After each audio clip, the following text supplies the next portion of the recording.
सभी दोस्तों को नमस्कार, वेलकम टू यूनिवर्सिटी। दोस्तों बहुत बहुत स्वागत है। इस वीडियो में बहुत इंपॉर्टेंट बात होने वाली है। यहाँ पर एक्सपेक्टेड कट ऑफ की बात करेंगे, लेखपाल 2020 में क्या जा सकती है, और जो भी यूनिवर्सिटी बोलता है वो होता ही है, क्योंकि ऐसा पिछली हमने शिक्षक भर्ती में भी देख रखा है। तो यहाँ पर नेगेटिव मार्किंग और सेक्शनल कट ऑफ के बारे में भी बात हो रही है, कौन कौन सी किताबें पढ़नी चाहिए जिससे आपको सिलेक्शन हो जाए। और सबसे बड़ा मुद्दा कि इंसान नौकरी करता है किस लिए, पैसे के लिए, लेकिन कुछ लोग होते हैं जो ऊपरी कमाई के ऊपर भी दिलचस्पी दिखाते हैं कि कितनी हो सकती है। तो उस चीज़ के बारे में भी यार बात करेंगे कि ऊपरी कमाई कितनी हो जाती है। लेकिन यहाँ पर मेरा मतलब ये नहीं है कि भ्रष्टाचार को बढ़ावा दिया जाए। पूरा वीडियो ज़रूर देखिएगा ताकि सारी चीज़ों की इन्फॉर्मेशन आपको मिल जाए। और सबसे ज़्यादा जो जरूरी कि टेलीग्राम चैनल से क्यों जुड़ना चाहिए, चलिए मैं बताता हूँ आपको। तो दोस्तों टेलीग्राम चैनल से जुड़ने के लिए आपको क्या करना होगा, 8 आवर स्टडी लिखना होगा, या फिर डिस्क्रिप्शन बॉक्स में लिंक है, वहाँ जा करके ज्वाइन हो सकते हैं। यहाँ पर इसलिए जुड़ने की रिक्वायरमेंट है क्योंकि यहाँ पर पल पल की अपडेट मिलती है। जैसे देखिए, आपको हर एक तरीके के एग्जामिनेशन के रिलेटेड जो भी पल पल की अपडेट है आपको मिलती रहेंगी। किसी भी तरीके का आपको अपडेट चाहिए, सबसे पहले आपको 8 आवर स्टडी के टेलीग्राम चैनल पर अपडेट कर दिया जाता है। और सबसे जो जरूरी मुद्दा है कि यहाँ पर अलग अलग तरीके के क्विजेज भी होते हैं जिसमें आप पार्टिसिपेट कर सकते हैं। अलग अलग तरीके के PDF नोट्स भी प्रोवाइड कराए जाते हैं, जैसे कि आप देख सकते हैं यहाँ पर फाइल्स यहाँ पर प्रोवाइड कराई जाती हैं। सारी चीज़ें हैं जो आपके लिए बहुत ज़्यादा इंपॉर्टेंट हैं। हैंड रिटन नोट्स भी प्रोवाइड कराए जाते हैं। तो बिल्कुल देर मत कीजिए, 8 आवर स्टडी चैनल को जरूर सब्सक्राइब कीजिए जा करके टेलीग्राम चैनल पर। और हाँ, यूट्यूब चैनल को सब्सक्राइब नहीं किया तो कर लीजिए, क्योंकि यहाँ पर पल पल की अपडेट मिलती है वीडियो के माध्यम से, और 8 आवर स्टडी पर PDF और इमेजेस के माध्यम से आपको देखने को मिल जाती है, टेक्स्ट के माध्यम से। तो चलिए हम स्टार्ट करते हैं अब चीज़ों को समझना कि जो एक्सपेक्टेड कट ऑफ है वो क्या हो सकती है। तो दोस्तों यहाँ पर एक्सपेक्टेड कट ऑफ की हम बात करने वाले हैं। तो सबसे पहले हम एक्सपेक्टेड कट ऑफ पे बात करने से पहले सबसे जो ज़्यादा बच्चे कमेंट बॉक्स में इस चीज़ को पूछते हैं कि सर बात ये हो रही है कि नेगेटिव को मिल जाएगा कि सेक्शनल कट ऑफ भी कर दी जाए, जैसे UPSI में देखने को मिलता है। तो आपको बता दिया जाए कि UPSI जो है वहाँ पर सेक्शनल कट ऑफ है, लेकिन नेगेटिव मार्किंग नहीं है।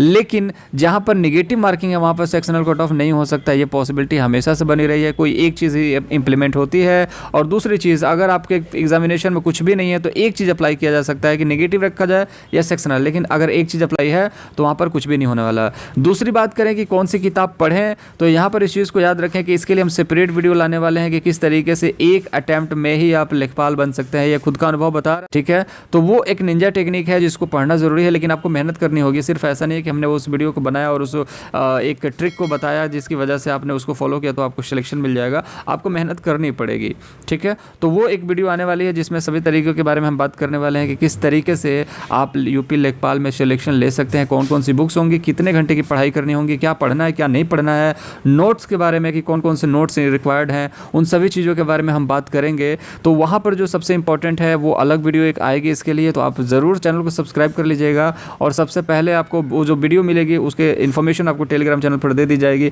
उस पर थोड़ा वर्क हो रहा है जिसकी वजह से थोड़ा सा डिले हो रहा है, लेकिन वो वीडियो काफ़ी जेन्युइन होने वाली है आपके लिए, जो कि एक मानसिकता जिसको बोलते हैं साइकोलॉजिकल वीडियो, वो वीडियो वाकई में आपको सिलेक्शन दिलाएगी। चलिए अब ज़्यादा टाइम वेस्ट ना करते हुए इस चीज़ पर चलते हैं कि जो कट ऑफ होगा वो कितनी हो जाएगी, फिर बात करेंगे ऊपरी कमाई कितनी होती है। दोस्तों मैं बता दूं कट ऑफ के बारे में, तो इससे पहले जो एग्जामिनेशन हुए थे उसमें अभी कट ऑफ को निर्धारित तो नहीं किया गया था, लेकिन एक एक्सपेक्टेड अनुमान जो था वो ये था कि 66 नंबर आपका जनरल का वहाँ पर गया था 80 में, ठीक है। 80 में पहले क्या था कि 80 नंबर के प्रश्न होते थे, 80 क्वेश्चंस होते थे, और वहाँ पर आपको 20 नंबर के जो थे वहाँ पर इंटरव्यू था, ठीक है। तो यहाँ पर 20 नंबर का जो इंटरव्यू था, उसके अलावा हम बात करें कि जो 20 नंबर के इंटरव्यू के अलावा क्या था, 80 नंबर के जो क्वेश्चन थे, अभी यहाँ पर इंटरव्यू को ख़त्म कर दिया गया है और 80 को बना दिया गया 100। तो पहले जो 80 में आपको देखने को मिला था कि 66 जनरल का गया, तो यहाँ पर आपको अप्रॉक्सीमेटली यहाँ पर जाने वाला है, कम से कम जाने वाला है 78 जनरल का, ठीक है। 78 जनरल का जाने वाला है 2020 में एक्सपेक्टेड कट ऑफ। और आपको लगता है कि इससे कम जाने वाला है तो बहुत बड़ी चूक है, बहुत बड़ी गलती कर रहे हो आप, क्योंकि इससे कम कभी भी नहीं जाने वाला किसी कीमत पर। और 8 आवर स्टडी जो बोलता है वो बोलता है, वो होता भी है। आप इस चीज़ को समझ लेना कि 78 से एक नंबर भी आपको जनरल कैटेगरी कम नहीं देखने को मिलेगा, क्योंकि UP लेखपाल में बहुत ज़्यादा कॉम्पिटिशन है, ठीक है। और जनरल की बात करें तो सिर्फ 1-2 नंबर आप कम कर सकते हैं, क्योंकि यहाँ पर भी बहुत सारे बच्चे होते हैं।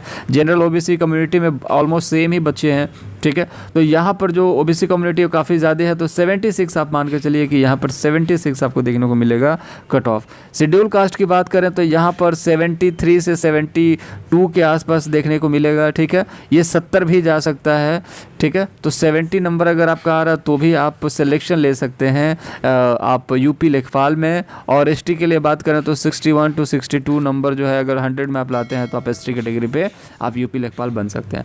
आपको क्या लगता है आप कमेंट बॉक्स में ज़रूर बताएं। देखिए भर्ती कब आएगी कब नहीं आएगी ये तो 2016 से बात पता चल रही है कि अब आएगी अब आएगी अब आएगी अब आएगी अब आएगी, लेकिन जब भी आएगी कंपटीशन इतना ज़्यादा टफ हो चुका है कि आपको ये चीज़ समझना ज़रूरी है कि जनरल के लिए 78, 76 आपको ओबीसी के लिए, 70 आपको देखने को मिलेगा शेड्यूल कास्ट के लिए और 60 आप मान के चलिए 61 to 62 के आसपास आपको एसटी कैटेगरी के लिए 60 नंबर पर भी आपको उम्मीद बहुत ज़्यादा है। ठीक है, तो ये चीज़ें हैं। और किताबों के बारे में तो मैंने बात कर ली कि एक सेपरेट वीडियो में आपको बताई जाएंगी कौन सी किताबें कितने पढ़नी, सारी चीज़ें बताई जाएंगी। आप कमेंट बॉक्स में ज़रूर बताएं आपको वीडियो की रिक्वायरमेंट है आप डालो उसको। ठीक है, और दूसरी चीज़ आप ज़रूर बताएं आपके हिसाब से क्या होता है कितने कट ऑफ जाने वाली है ये चीज़ बताओ। Sectional cut off negative marking है तो मैंने बता ही दिया। अब ऊपरी कमाई के बारे में थोड़ा सा बात कर लेते हैं जिसका आपको बहुत देर से इंतजार था और आप परेशान हो रहे थे सर फटाफट बता दो ऊपरी कमाई।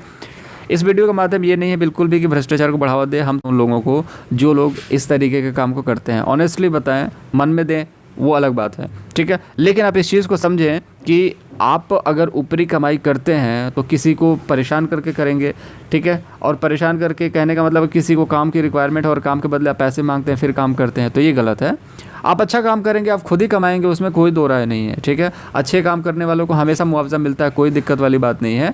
तो अगर आप इस तरीके से काम करते हैं जिस तरीके से एक भ्रष्ट इंसान काम करता है जो जेल जाने का भी काम करता है वो आराम से 40-50 हज़ार रुपये कमा सकता है लेकिन फिर जेल की रोटियां भी खानी पड़ सकती है। साफ सीधी बात है, आपको ये सारी चीज़ें नहीं करना है। ये एक तरीके से आप मान के चलिए कि आपकी इच्छा थी तो मैंने इस पर वीडियो बना दी क्योंकि बहुत सारे वीडियोज़ इस पर यूट्यूब पर हैं लेकिन ऑथेंटिक जो है वो ये है कि कम से कम 40-50 हज़ार रुपये बंदे कमा लेते हैं, एक पुलिस वाला भी कमा लेता है। लेकिन दिक्कत क्या है कि ये बिल्कुल गलत चीज़ें हैं, इनको प्रमोट नहीं करना चाहिए और जो भी ऐसा करता है उसके खिलाफ आवाज़ उठानी चाहिए। ठीक है, अगर आप अच्छा काम करते हो तो खुशी से कोई भी आपको घर पे खाना पीना पिला सकता है, खिला सकता है, सारी चीज़ें हैं। लेकिन आप ज़बरदस्ती किसी को परेशान हैरेस करके लेते हो तो वो चीज़ें गलत हैं। ठीक है, आप ईमानदारी से काम करोगे कोई भी आपको कुछ भी दे सकता है कि ठीक है आपने मेरा इतना बड़ा काम तक करवा दिया ये आप रखिए, वो सारी चीज़ें समझ में आती हैं कि दोस्ती यारी जो भी चीज़ें हैं मित्रता। लेकिन आप बोलें कि नहीं इतना दोगे तभी ये काम होगा तो वो सारी चीज़ें गलत हैं और उन सभी चीज़ों से बचना चाहिए। और आसपास अगर आप देखते हैं तो इन सभी चीज़ों को रोकना भी चाहिए क्योंकि कल को किसी के साथ हो रहा है कल को आपके साथ हो सकता है। ठीक है, लेकिन आप इन सभी चीज़ों से बचें। और ऊपरी कमाई की बात करें तो अगर आप कुछ भी नहीं करते एकदम आराम से काम करते हैं, ठीक है, बिल्कुल भ्रष्ट नहीं है, बिल्कुल ईमानदार हैं तो भी 5-10 हज़ार तो आपको नॉर्मली लोग दे देंगे खुशी खुशी और वो किसी तरीके से घूस में नहीं आता है। ठीक है, आप इस चीज़ को समझें कि खुशी खुशी कोई दे दे तो वो घूस में नहीं आता है। किसी भी तरीके का अगर दबाव की बात हो दबाव दे करके आप करते हो तो ये गलत है। तो ठीक है, तो इसका मतलब ये नहीं है कि मैं ये बता रहा हूँ कितनी कमाई है तो इसका मतलब ये है कि आप मुझे ही बोलें कि तुम तो यार भ्रष्टाचार को जो भी है ब्राइब को बढ़ावा दे रहे हो, ऐसा कुछ भी नहीं है भैया, मैं इस पर बिल्कुल सपोर्ट नहीं करता। लेकिन हाँ ये चीज़ है कि आप लोगों की उत्सुकता थी, बार बार पूछ रहे थे सर यूपी लेखपाल में कितनी कमाई होती है जैसे यूपीएसआई में कितनी कमाई होती है, तो इसलिए मैंने कहा कि वीडियो के माध्यम से आपको चीज़ें समझा दें क्या लॉजिकल है क्या ऑथेंटिक है क्या सही गलत है सारी चीज़ें। ठीक है, बाकी टेलीग्राम चैनल से नहीं जुड़े हैं तो आप जुड़ जाइए। ठीक है, लेखपाल कट ऑफ बता दिया मैंने, negative marking sectional cut off किताबों के बारे में अगली वीडियो आएगी, बता देना कमेंट बॉक्स में, आप अपने हिसाब से बता देना। और आपको क्या लगता है कि घूसखोरी के लिए ही बहुत सारे लोग लेखपाल बनना चाहते हैं। ठीक है, और टेलीग्राम चैनल से जरूर जुड़ जाना क्योंकि अपडेट पल पल की वहीं पर मिलती है। मुलाकात अगली वीडियो में करेंगे, तब तक के लिए चैनल को सब्सक्राइब करके लाल कलर का जो बटन दबा दीजिए और सबसे जो ज़रूरी है बेल आइकन दबाइएगा ताकि अगली वीडियो को नोटिफिकेशन मिल जाए। चलिए मुलाकात अगली वीडियो में करेंगे, तब तक के लिए अपना बहुत ज़्यादा ख्याल रखें। Thank you for watching this video, take yourself, bye bye.